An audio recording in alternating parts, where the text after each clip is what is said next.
I'm very, very excited to be here. This is actually my first BroadwayCon. So thank you for having me. And we're going to have a very, very fun time this afternoon. I'm here on behalf of Moulin Rouge The Musical. And it's not just me. I have some incredible people with me. How many of you have seen Moulin Rouge The Musical? Well, thank you very, very much. We appreciate it. And if you haven't seen, come see us. And if you have, come on back. Why not? Let me invite some people to stage. First, we have Danny Burstein, who plays Harold Ziegler.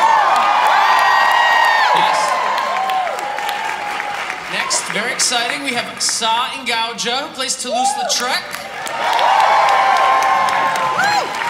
Yep, make sure you got that fruit juice. Yep, we want to keep the blood sugar flowing. Robin Herder, she plays Nini.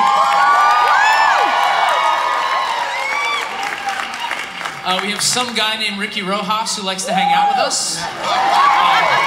Santiago. And then we have some of our incredible creative team. We have Justin Levine, who is our music supervisor, orchestrator, and arranger in all things music creation. Take it up! We have the brilliant Sonia Taya, our choreographer.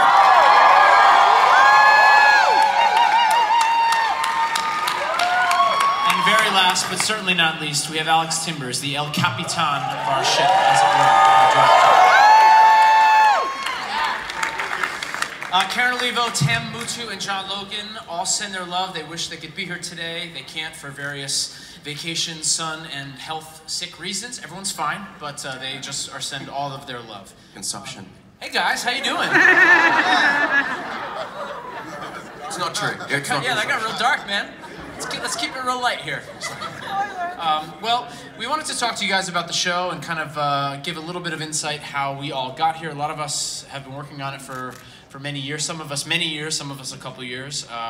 So we're gonna kind of go through the creation and development of the show and try to give some inside scoop to how this kind of huge behemoth. I mean, I've never been in a show this massive before, and so you see something like that and you don't realize the hours and years that go into making something like that. So hopefully we'll give a little insight, and then we also took some fan questions online, and we will get to those later on as well. So as you know, with many movie to musical adaptations, changes inevitably need to happen to make the story work for this new medium. I think taking a movie, putting it on stage, it's really crucial to find out how the medium of stagecraft can tell the story, and that was something that definitely had to happen with Moulin Rouge.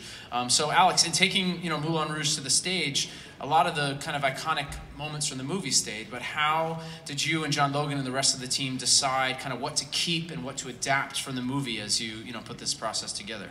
That's a great question. So, when you're adapting anything, there are so many choices to make. Do we want to include this? Do we want to not include that? Et cetera. And I think the best thing you can do is sort of liberate yourself from any feeling of like, we need to, just put a movie on stage, because you can just rent the DVD and it's an incredible DVD.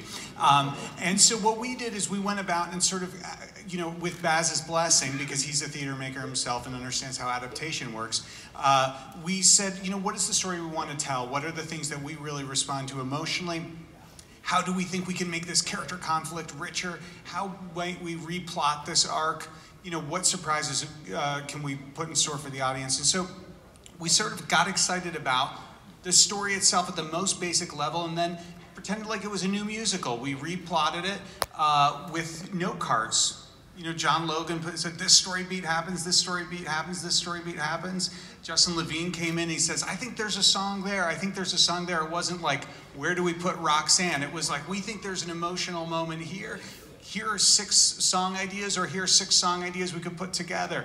And that's sort of the process. So it was like treating it like it was a new musical, following organically the impulse of what is the story, what do we emotionally connect with, and then as the team expanded, continually asking ourselves those sort of same questions, if that makes sense. Yeah, Justin, Alex kind of mentioned it, but how does the music really play into that? If people that know the show, have seen the show, know the album, there are very iconic songs in this, like Diamonds Are a Girl's Best Friend, for instance, and it, goes to be mixed with Single Ladies. I mean, that's like such a juxtaposition of styles and time and quality, and how do those decisions get made as you're putting kind of those mashups together, as it were? So, hello. So basically, while really the charge was to use songs that would be recognizable to the majority of the audience for the majority of the time, the focus was primarily on lyrics. So the idea was that the lyrics needed to serve the story or serve the character, and then from there I would have to go and sort of solve the musical puzzle.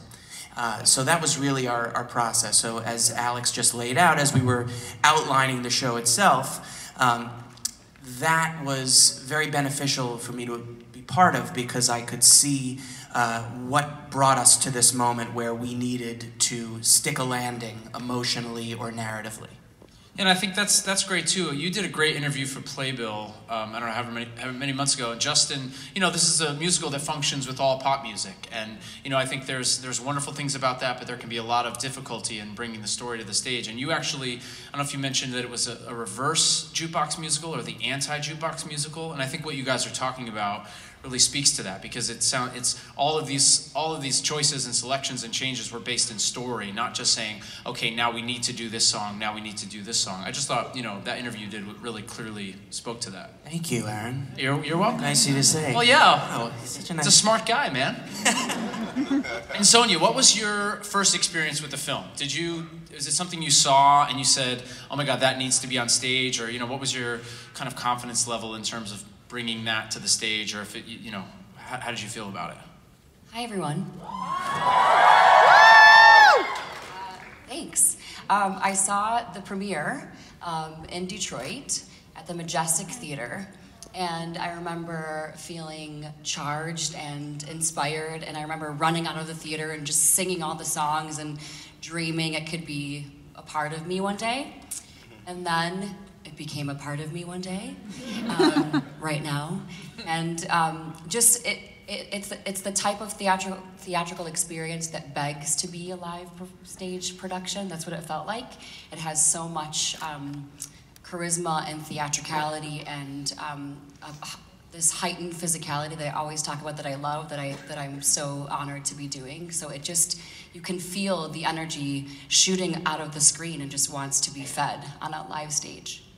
Yeah, I think, you know, something you said too about, you know, kind of watching it then and then imagining now that we're all sitting here. I mean, I don't know if you guys felt that way too, but I mean, I saw the movie and I was very struck by it in a similar way, and I could have never imagined, you know, 18 years later to be sitting on stage talking about it. So how did you guys feel when you saw the film as well? I mean, whoa, hello everyone, hello! I saw the movie, its opening weekend in a little town called Brunswick, Maine. Shout out to Maine, yeah. Right, New England. I was doing music, you know, summer stock there, and I saw the movie.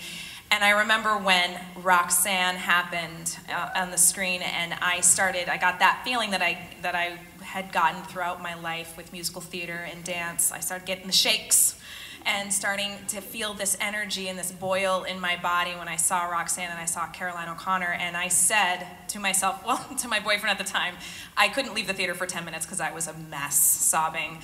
But afterwards, we were walking out, and I said, this needs to be a Broadway show, and I need to be Nini. Like, I need to be her. And it's pretty amazing. It took 18 years, but I'm here. Yeah. I'm doing it. So dreams come true. That's great. Woo! So, Saw, you know, you have a very interesting portion of this, because you actually play a real person on stage. So, I mean, we're kind of all, you know, we play these bohemians, and we're kind of ideas or, you know, amalgamations of characters that could be found in the Moulin Rouge in 1899.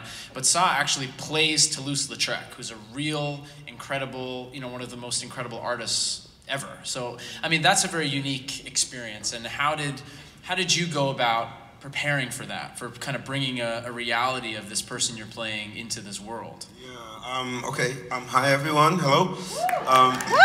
Yes, and and Danny, he plays a real guy too.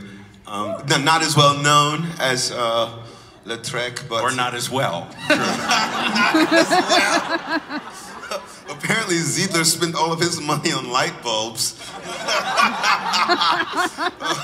True story.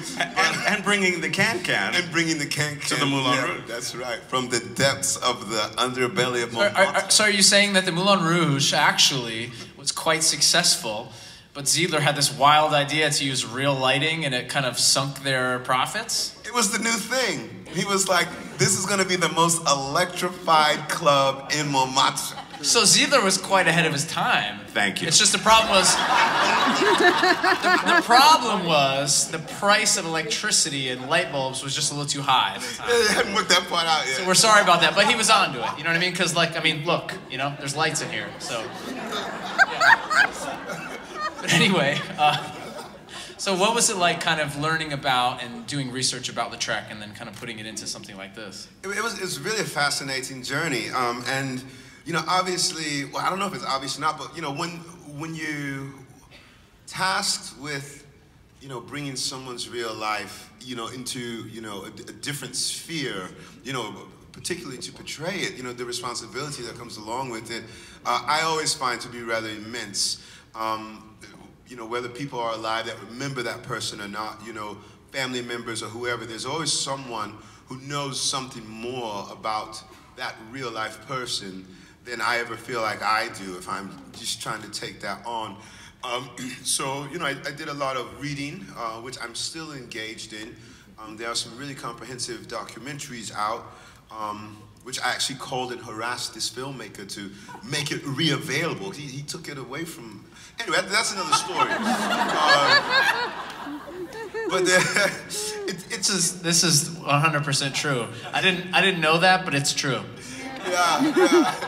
Yeah, you know, and then also trying to center it in reality. Like, for me, you know, I wanted to, you know, like, follow, you know, like, the style of movement that was going on at that time. Like, when we go back and look at older films from the turn of the century, you know, the easiest example would say, like, Chaplin, who I watch a lot of still in the dressing room, but, like, trying to find sort of the physical, visual language that, you know, when we watch the film, you know, Bonds, you know, he takes the time to create these tableaus, even in this modern sort of MTV style of delivery. He still gives us those things that really help us, yeah, this is, you know, turn of the century France. You know, so it's like how to, like, behave on stage in a way that every once in a while just reminds the audience, like, oh yeah, no, this is, you know, you can just suspend your reality for a bit. So anyway, you know, all of those things were a part of the, you know, finding the process. And I hope this doesn't put you on the spot, because I only mean this as a compliment, but, you know,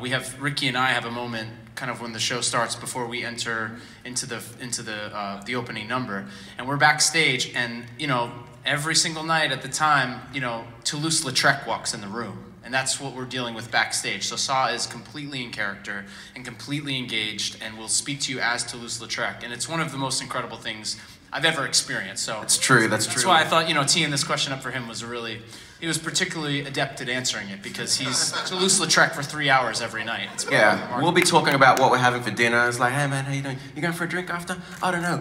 Bonsoir, mon ami. We're like, all right, we're going. Well, you know what? Going. And it's helpful for us because, you know, if we're like a little tired or, you know, maybe you're thinking about something else and it's like, oh, whoop, time to do the show now. So I guess we're doing the show. Yeah. Alex, I wanted to ask you, since Karen Olivo, our fantastic leading lady, is on vacation this week, can you talk a little bit about Satine's and the Duke's character differences from the movie? Because those, I think, are two characters that, as the story kind of evolved and got adapted to stage, their characters are two that really did shift a little bit. Yeah, totally. Karen Olivo, Tamutu. Hey, y'all. Amazing. So the requirements of a protagonist in a musical are different from a film, obviously. And I think one of the things that I think we all felt was that the for the characters of Christian and Satine, that musical theater characters need to be making positive, active choices as much as possible. We talk a lot about like Charlie Brown, like he can go up to kick the football can get yanked away, but he keeps going back up to kick it. And so I think characters can keep failing, but I think in musical theater they need to have as much agency as possible. And I think one of the things that's amazing about the movie, but not necessarily like a requirement of the movie in film, is that sort of question about like how passive, how active you are. And I think for us, knowing that our Satine in the stage show, while it works really well in the movie, couldn't sing Someday I'll Fly Away, like a sort of a princess locked away in a tower in a fairy tale. Our Satine needed to be driving as much action as possible, taking as much agency. So we thought a lot about like strength and power and ferocity.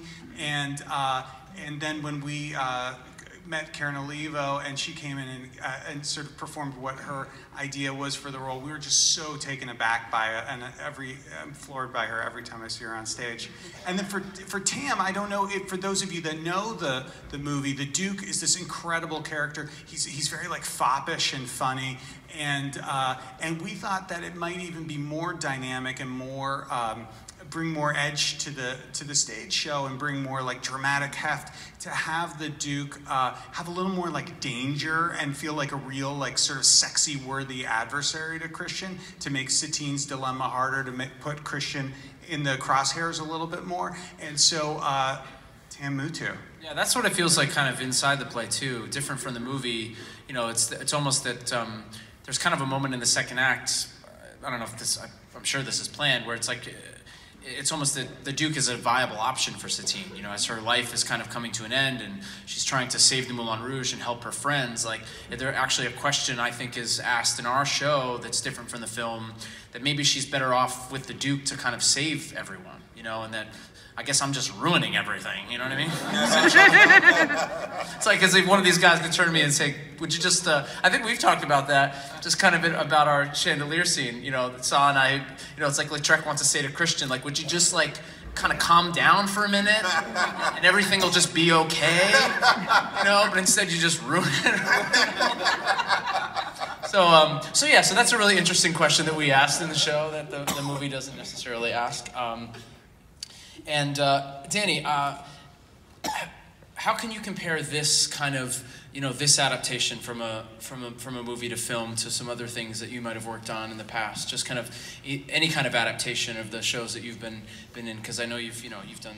Well, just thinking of our opening number. Our opening is very much lovingly borrows from the great traditions of musical theater, like from Cabaret and from Fiddler on the Roof. Two shows that you have a bit of familiarity with. Yeah. That's why they were on the tip of my tongue. That's right. That Jerry Robbins famously kept asking the writers of Fiddler on the Roof what the show was about. And they kept saying, it's about a milkman and blah, blah, blah. And then finally they said, it's about tradition. And that set up, he said, well, then go write that. And that was how that number came to be. And our show borrows from that in the same kind of way. It sets up the show, the club, perfectly. Yeah, if you think about that, I think our opening number is eight or so minutes. 11 minutes, 11-minute opening number, but it really does. You kind of see all of these different groups of people that all exist within this club and world, and that's very much what tradition does at the beginning. Exactly, of Fiddler, and then you steal a little from Joel Grey. Because who wouldn't want to steal anything from Joel Grey? And he came to see the show about a month ago, a little over a month ago, and was so wonderful backstage afterwards. He absolutely loved it. And we're also helped by that incredible Derek McLean set. Yes, of course. You walk in the door and your mind is blown. So much of the work is done in a way for us, and then we just come out, and then those girls, those four Lady M's, who are incredibly hot, what can you say? And then you get the old Jew, jumping up there and dancing with everybody. It's a lot of fun. But that's something that I love as a theater goer. I love some of my favorite experiences that I've had in the theater are moments that I've walked into into a room and I feel like I'm transported. I have to say one thing that I always think back on is walking in to see Bloody Bloody Andrew Jackson at the Public, and the way that that room was just, you know, I felt like the stage never ended. You know, I felt like in the audience that I was just a part of something, and so I so appreciated that you guys kind of took that work that you did with that onto even a bigger scale with our show. It's really, really special, I think.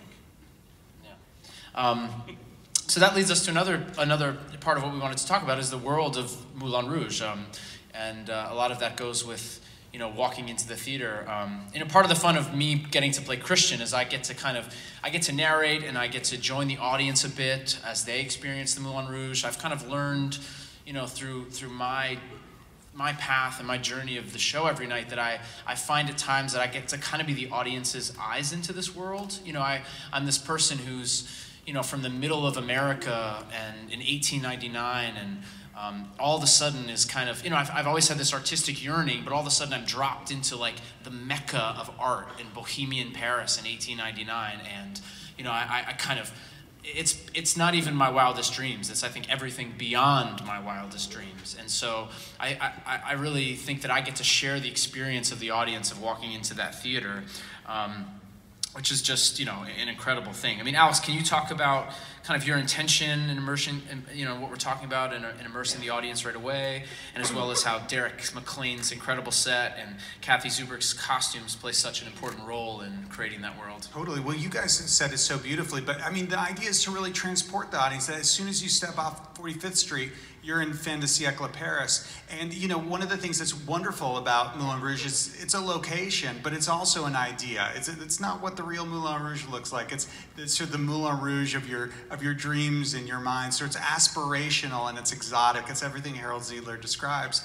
And I think the idea of sort of entering a space where immediately you realize there's no division between actor and audience, we're all in a room in a space together, felt really exciting and kind of dangerous and seductive. And then we wanted to make something that felt democratic, that where no matter where you're sitting in the room, there's a runway near you or an elephant sculpture or something like that, and so that everyone was having the exact same experience, because that's what the promise that the Moulin Rouge held 100 years ago.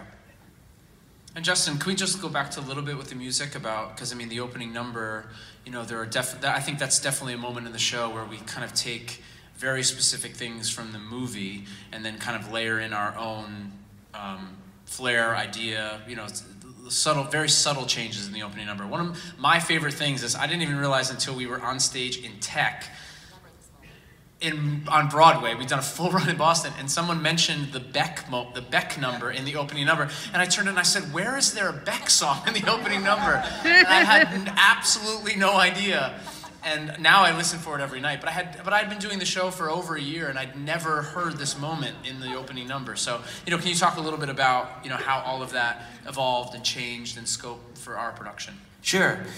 So one of the things that Alex and John and I, John Logan, our book writer, spoke about early on was passing the smell test, you know, and that really what we wanted to do was both reassure those that love the film that we also love the film and that our adaptation is coming from that place of love, but also that they should prepare themselves for some additional surprises and some off-ramps and some exciting new materials. And so, you know, it sort of happened differently at different points in our development. Sometimes it was very intentional from the start to say, okay, so we're gonna do Lady Marmalade and we're gonna do Can, but then we wanna do this sort of wild mashup of these 4 different songs in this moment, right? A new intro because, for example, the Duke's intro is different because it has to reflect the new adaptation of the character itself. And then at other times, and partly this is just because of the way I am, and I think a lot of people are actually like this, where you'll hear a song and then suddenly you'll start to sing another song on top of it, right? You've done that before, I'm sure. Some people? No? Just me? Cool. Just the musical geniuses in the room, but... No, but also sometimes it's like, you know, a simple example would be like when I remember the first time I heard Blurred Lines, and I thought to myself, oh my God, what a cool idea to sample Got to Give It Up by Marvin Gaye. That's what I thought they were doing, right? And so, whoops. Cut to the lawsuit. I called the lawyers. So thanks for doing that. No, but actually that's part of it too, which is that you know, pop music, the sort of 20th century pop culture quilt, you know, is pastiche. It is sampling. It is borrowing. It's stealing if you're really good at it, right? And so I think in a way that was something that we were doing to honor Baz's signature style, which is excess. And one of the things that Baz said to us when we first sat down with him was, he said, it's not just excess for excess's sake, right? It's actually a reflection of what was going on during the Belle Epoque, which was suddenly the mass production of alcohol, right? So everybody was drinking all of a sudden, right? It wasn't just a sort of a luxury item. So everyone's drinking absinthe. Everyone is just trying to suck the marrow out of life. And so in a way, music was a great way to translate his visual and cinematic style, because you can hear two songs at the same time and your ears are able to process it in a different way. A lot of people have mentioned kind of the very iconic, you know, I get to watch it every night after I kind of lift the sign, and you see the curtains part, and you see the silhouette of these four incredible Herculean beings behind this drop. Robin, you are one of these iconic Lady M's. You open the show with Lady Marmalade, and the audience goes crazy from the first note. And I have to say, I watch it, and then I walk up the side of the house to the back, and I cannot tell you how many times I see people in the audience just like this. It's like a sea of people with that face as they're starting. So Robin, what's it like to open the show that way? To have a moment that starts a show that way? Yeah, it's a gift. It's so interesting. This show, if you've seen it, especially for the ensemble and myself, there's a lot of physical activity that goes along with performing the show every night, and sometimes you can be a little tired going up on a Thursday matinee, but yesterday was a perfect example. We're all a little tired, and the conversations that Jay, Holly, and Jackie and I have behind that curtain are so funny and so down to earth and normal, just women and gentlemen talking. And then we hear, it's Christian sign when it's like, that sound effect. And we're like, here we go, and we get into our positions and we stop talking. And then all of a sudden we hear the boom, and that bass note, and you hear that clack, and then you can hear the audience go, and then they start screaming, and no matter what, however tired you are, or you've been having a bad day, or I'm thinking about how my son was acting out in school, I hear that, I hear that boom clack, and you hear the roar from the audience behind the curtain, and it's like the curtain is rising and the gates are just about to open, and these four beasts are about to just invite you to the Moulin Rouge with a smile, but pretty aggressively. We're just ready to tell you to saddle up. And it's exciting because the lighting is so bright, and I don't see anything in the show usually. The only times I get to see people and get to make that eye contact with them is the opening number, and it's my favorite part because I get to see all your faces, and the faces range from like absolute utter shock to excitement. People are already crying, people are squealing, people are screaming at my face. It's such a treat to get to start my job every day like that. And Danny, you get to kind of MC this 11-minute ship of an opening number. And a lot of that has to do with breaking the fourth wall and talking directly to the audience, which is always a thing that, I'm sure you have the experience. It's a really tricky thing in the theater. I think it has to be handled really well, and you do it so brilliantly. And, what's it like to be that close, to interact, with the audience like that every night? I love it. I love it. I love talking to the audience. And it's something different than I've ever done before. That's really, the opening number is really why I decided to do the show. I met with Alex in a diner on 72nd Street in Broadway, and he said, here's this script, I'd like you to look at it. And I read it, and that opening number, I thought, oh yeah, that's so enticing and sexy and really balls to the wall. I thought, yeah, I gotta try that. And it's fun, and you get to talk to the audience, and I say crazy things to the audience. My mic isn't always on, thank goodness, but I do, and the You said something great yesterday. Yeah. What did you say? Did you say you can laugh, you can smile? What did you say? No, I don't know. They were having a full-on conversation. Oh, man. Oh, he said, I'm talking. I said, hello, I'm talking here. Oh, that's what it was. The other day. It was wonderful. The question I get more than anything else is, do you still get nervous right at that moment? And I can absolutely tell you, absolutely yes. And I love that. Well, that's an interesting thing because, I think when you're just doing your show, you get into a rhythm where I feel this way. Like the first couple shows, you're nervous, but then you don't really think about it. But it's a whole different thing when you have to be present and interact and talk with people because then that makes a lot of sense. And that opening, popping through the curtain, and that energy that you have to put out there. You have to have rays of light coming out of you. Yeah. And that's the way I think of it. And then run all the way out to the edge of to the very lip of the stage and bring them on this journey with you. Yeah. That's very exciting to me. Yeah. And Sonia, throughout this kind of incredible world that's been created, your choreography is somehow true to the period, but also completely modern at the same time, which I think is a very delicate balance that could easily have not worked. How did you begin to work those two ideas together? Hearing all of the beautiful things about our show from behind my head is like such an crazy feeling. I'm getting like a rush from my back.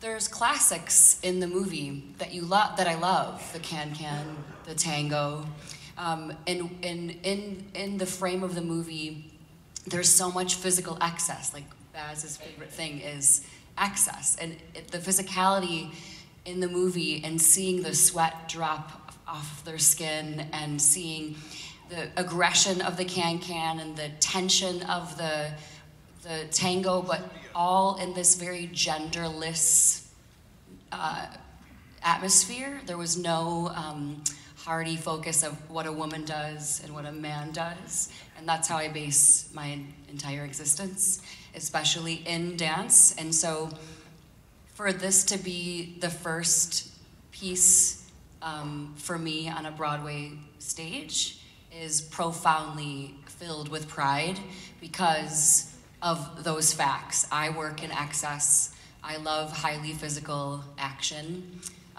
So to celebrate the can-can with these incredible women, but also in the way I saw it, in terms of the history behind it and the danger behind it, and again, the highly physical action of it. And I was graced with many, many, many, many hours of pre-production prior to the first day of rehearsal, which is a complete gift, because you're able to, I watched the movie before I went into the studio, and then I stopped watching it because I wanted to remember all of my first feelings about it, and then hold it tightly, and then explode it open into my world. And that's how I approached every day. Yeah, and it's, if you don't know what pre-production is, it's a kind of a time for a choreographer or anyone working on a show to bring people in that they work with, or even people that are going to be in the show, and just to kind of workshop different, material. And it's a luxury because it doesn't always get to happen. So yeah, it's like a really great part of the process as well. Yeah, because you're able to just be in the space without the pressure. Well, there's still an immense amount of pressure.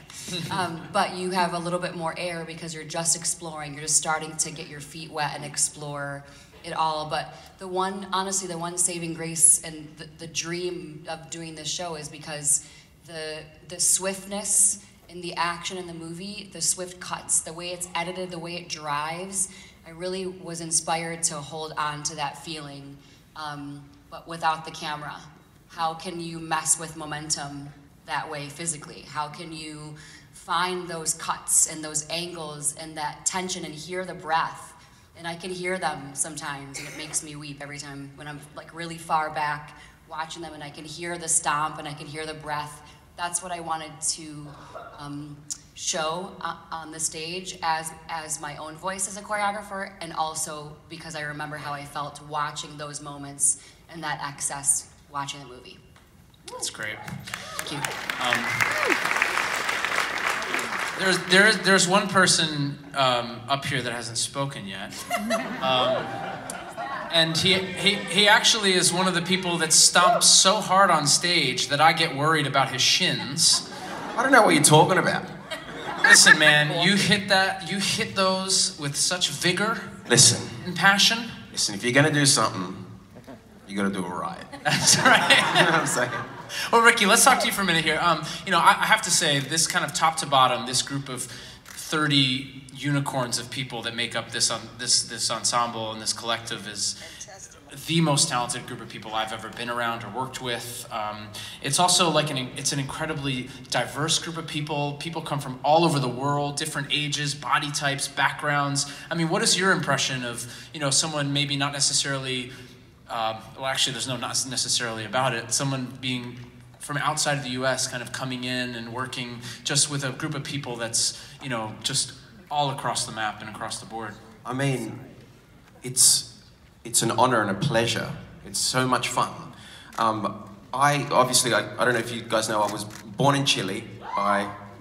Viva Chile! Why don't you talk about your journey to the show as well, because it's a particularly unique one, and yeah. If I may say so myself, humbly, I think I think you were one of the, you know, and this is nothing against the people that were involved in the show before, but you were kind of one of the last pieces that really made this whole thing take off. Oh, thanks, man. Stop it. Stop looking at me like that.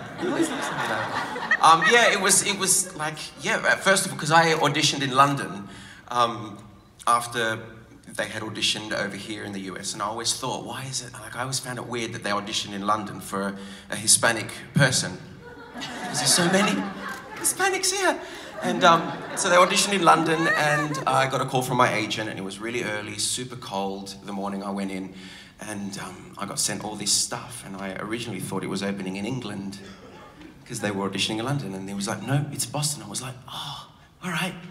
So they sent me all the Santiago stuff, the songs, and yeah, I went in, they videotaped it, and they sent it over to the team in New York, and then he calls me up and he says, listen, they want to fly you over to do a workshop day, and the final audition, I was like, what? Right? So I was like, yeah, I'm available to do that, that's fine. So, as you would. And then, so yeah, they flew me, like, basically over to New York and put me up in a nice little hotel around the corner. And I met these guys. Well, I didn't meet you till I met you the first day. Didn't meet you till the second day, and I met you.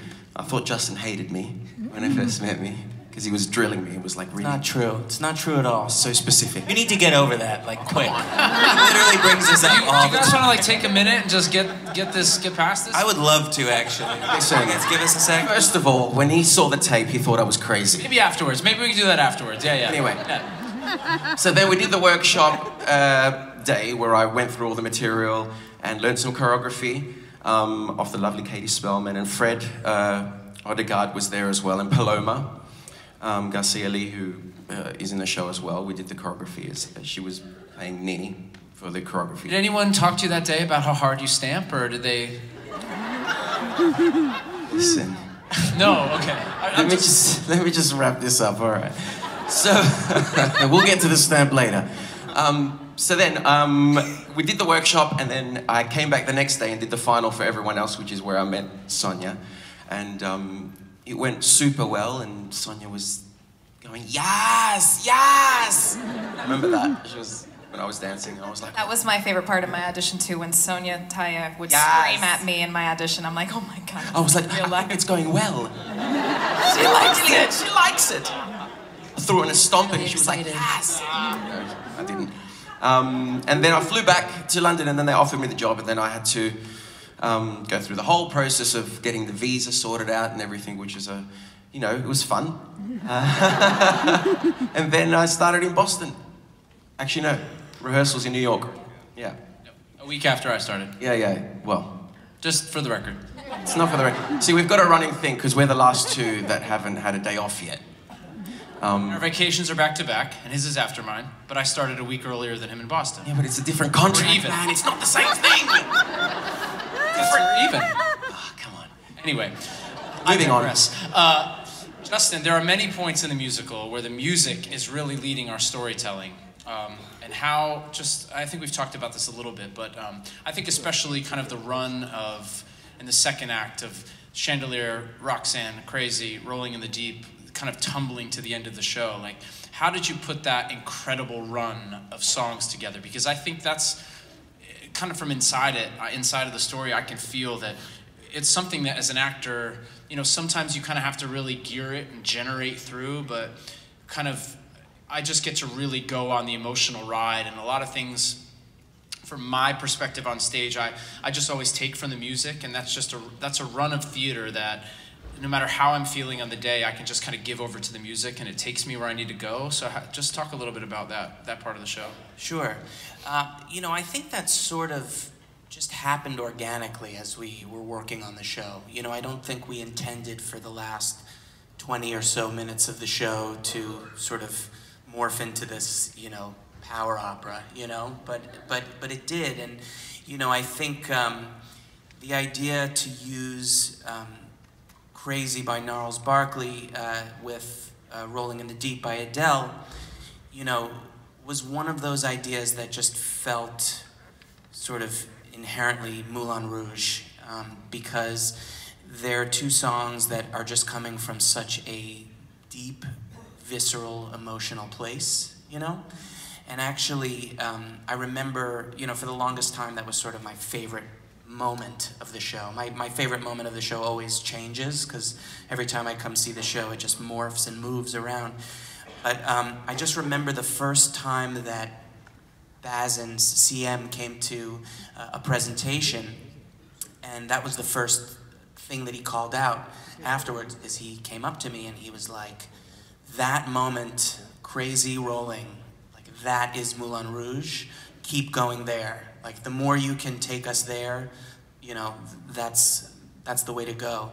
And I think that, you know, like I said, we focused on lyrics, and it's funny because sometimes we'll talk, or, you know, I'll speak to, you know, one of our company members, and they'll mention that they heard a song from the show on the radio recently, and they didn't realize that actually the lyrics in our show version have been sort of cut and moved around, you know, and that actually sometimes it's easy because, you know, a lot of what we tried to do with the orchestration and the arrangement is still kind of preserve the feeling of those songs, but actually so many times I would literally print up the lyrics and cut them, you know, by stanzas and verses. And so sometimes even within something like the Elephant Love Medley, when you're singing the Regina Spektor part, you know, so we're in Fidelity, you know, that is stitching together 3 different stanzas to tell that story moment, you know?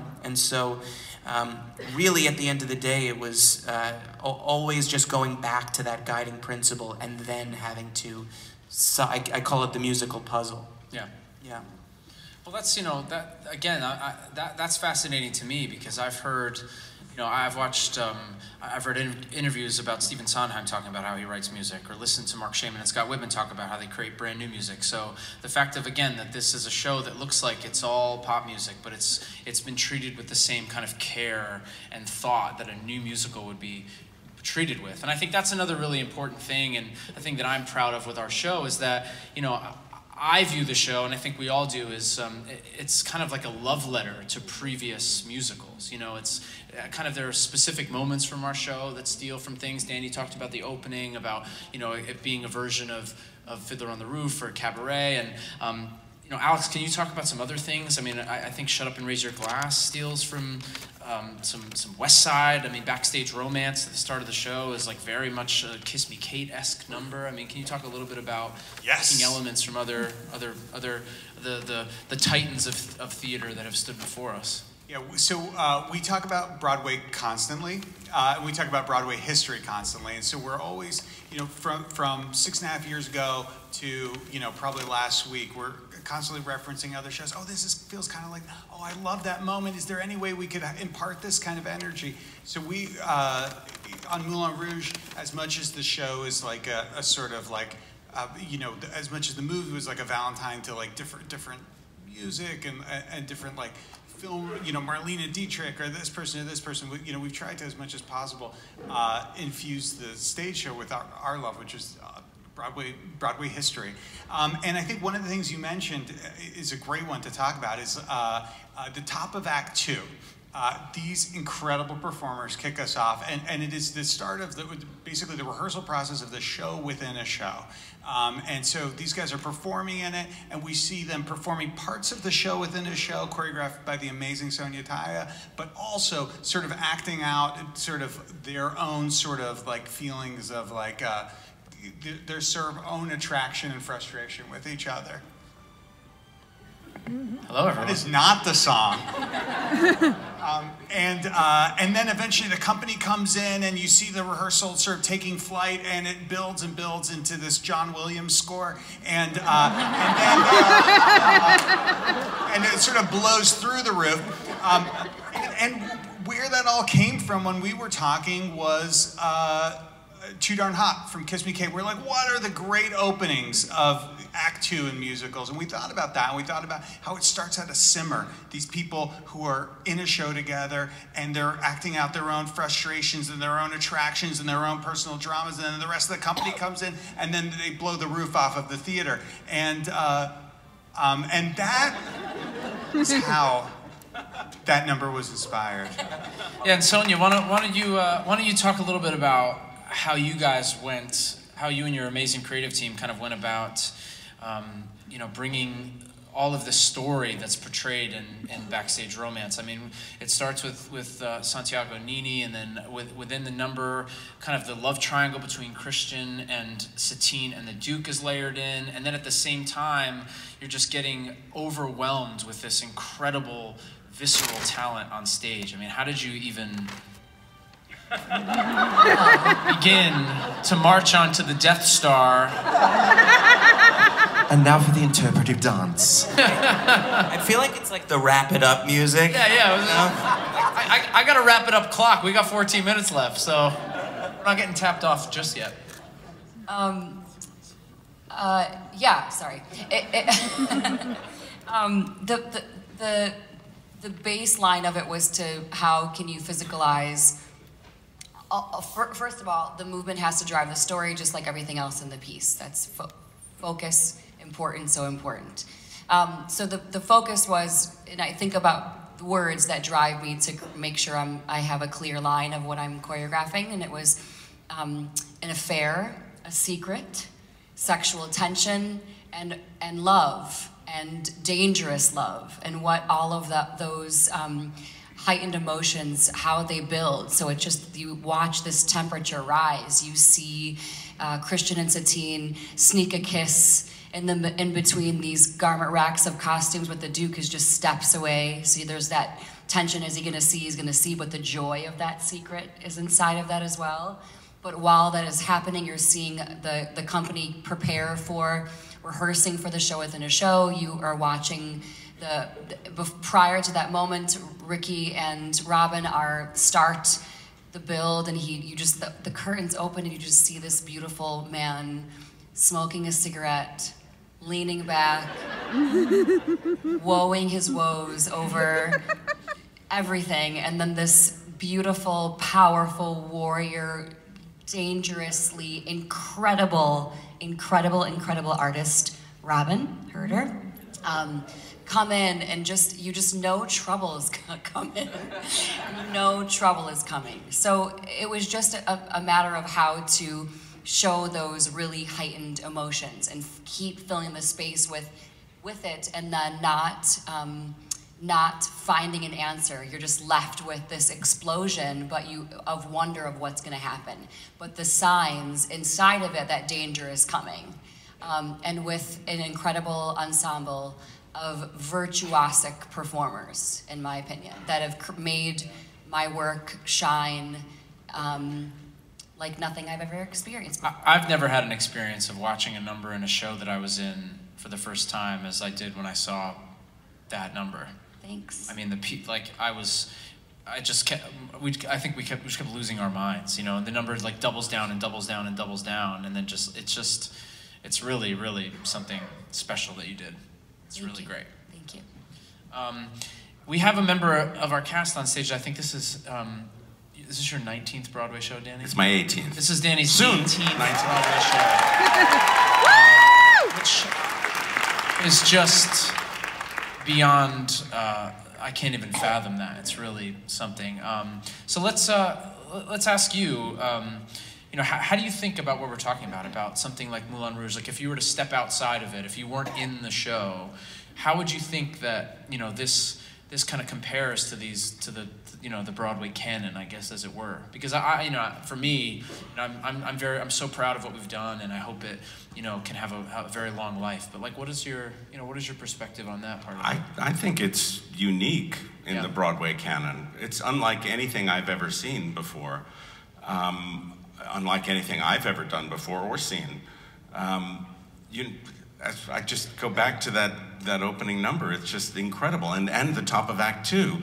I have, you know, the catbird seat watching that number every single night, Sonia, and it just builds, and as you said, and it's incredible.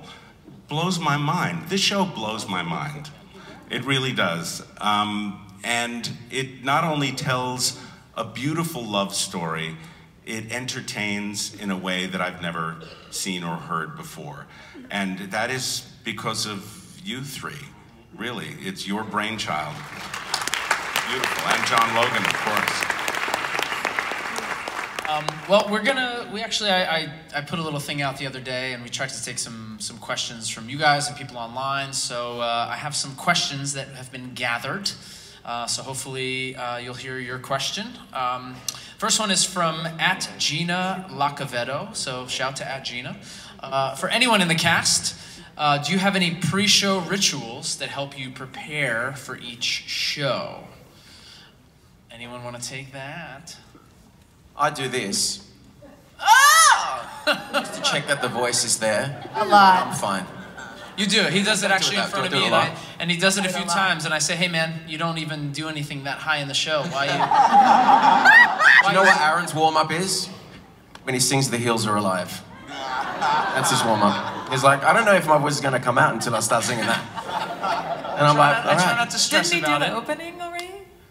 What? No, he hasn't. No, that's the first thing I sing. Yeah. Yeah, because he's in the opening. He's like this. Well, we're sweating. We're sweating. He's like this. With those really big eyes, like, and the hair, and it's so pretty. Thanks, man. Hey, but speaking of Aaron, I also want to just give a shout out to Aaron, because I've never seen anybody like him before. He's incredible. He really does. The work that he does every single night, and then from Crazy rolling into the deep, that is just something. Solid. It's solid. Solid, man. Every single night. Yeah. He's got Never a seen- unicorn voice. He never ever falters. Like, it always sounds like that, and it's not fair. We all about to say Never that. change. Like, doesn't crack. Knock on wood. Thank you. Even when we were rehearsing, like always, like fucking amazing. Also, Can we say that? song. This isn't CBS. Thank you.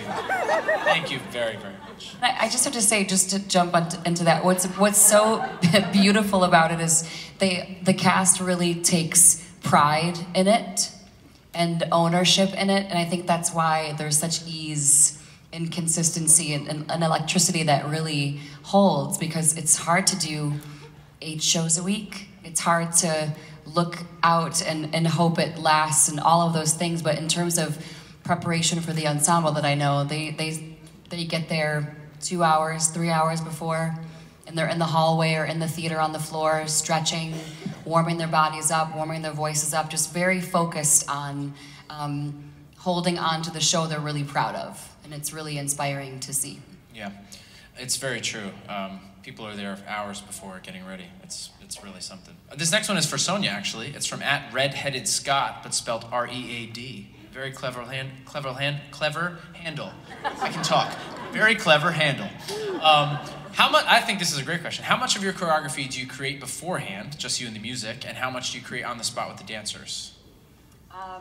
It depends on the project, but for this particular one, I did, like I said, a lot of pre-production so I could be, it was just the amount of rehearsal prior to the tech rehearsal, so when you get into the stage and you're putting it on the stage, isn't an enormous amount of time, so I wanted to be extra prepared and just have an arsenal filled with ideas.